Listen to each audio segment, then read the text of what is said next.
সবাইকে স্বাগতম। আমি HR মুক্তা কলাপাড়া থেকে। আমি একজন 5 স্টার ফ্ল্যাগশিপ স্টোর বিক্রেতা।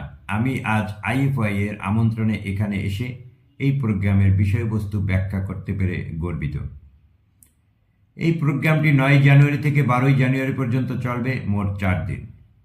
প্রথমে আমি নতুন ত্রৈমাসিক আমন্ত্রণ পুরস্কার প্রোগ্রামটি পরিচয় করিয়ে দিচ্ছি। আপনি যদি একজন V2 বিক্রেতাকে আমন্ত্রণ করেন তাহলে আপনি পাবেন 500 টাকা আমন্ত্রণ পুরস্কার, এবং যাকে আমন্ত্রণ করেছেন সেই নতুন বিক্রেতা পাবেন 200 টাকা নতুন বিক্রেতা পুরস্কার।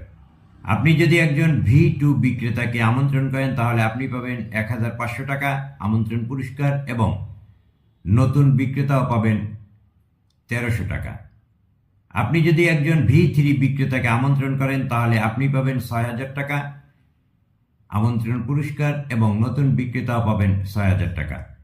আপনি যদি একজন V4 বিক্রেতাকে আমন্ত্রণ করেন তাহলে আপনি পাবেন 18000 টাকা আমন্ত্রণ পুরস্কার, এবং নতুন বিক্রেতাও পাবেন 18000 টাকা।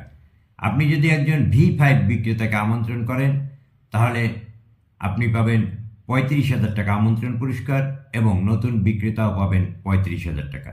এরপর রয়েছে উন্নয়ন পুরস্কার প্রোগ্রাম। যদি একজন V1 বিক্রেতা V2-তে উন্নীত হন তাহলে তিনি পাবেন 1300 টাকা।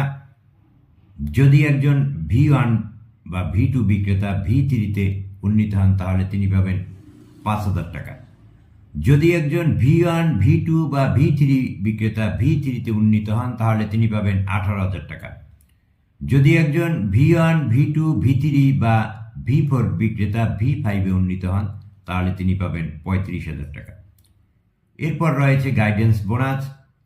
আপনি যদি আপনার লেভেল ফর্মাল বিক্রেতাকে আপগ্রেড করতে সাহায্য করেন তাহলে আপনি গাইডেন্স বোনাস পাবেন। একজন বিক্রেতা V2-তে আপগ্রেড করলে 200 টাকা, একজন বিক্রেতা V3-তে আপগ্রেড করলে 1000 টাকা, একজন বিক্রেতা V4-এ আপগ্রেড করলে 5000 টাকা, একজন বিক্রেতা V5-এ আপগ্রেড করলে 20000 টাকা। এছাড়াও আমি আপনাদের IFY এর ফ্যামিলি সাব অ্যাকাউন্ট নীতি সম্পর্কে জানাতে চাই। নতুন ত্রৈমাসিক অর্ডার চাহিদা পূরণের জন্য IFY অ্যাকাউন্ট সংখ্যার সীমা খুলে দেওয়ার সিদ্ধান্ত নিয়েছে। আপনি আপনার আমন্ত্রণ লিঙ্ক ব্যবহার করে একটি সাব অ্যাকাউন্ট রেজিস্টার করতে পারেন এবং সেটিকে অফিসিয়াল বিক্রেতা হিসেবে উন্নীত করতে পারেন। এতে করে আপনি একই সঙ্গে আমন্ত্রণ পুরস্কার এবং নতুন বিক্রেতা পুরস্কার দুটোই পেতে পারেন। এখন আমি আপনাদের IFY ইন্টারন্যাশনাল লজিস্টিক ওয়্যারহাউজিং ফান্ডের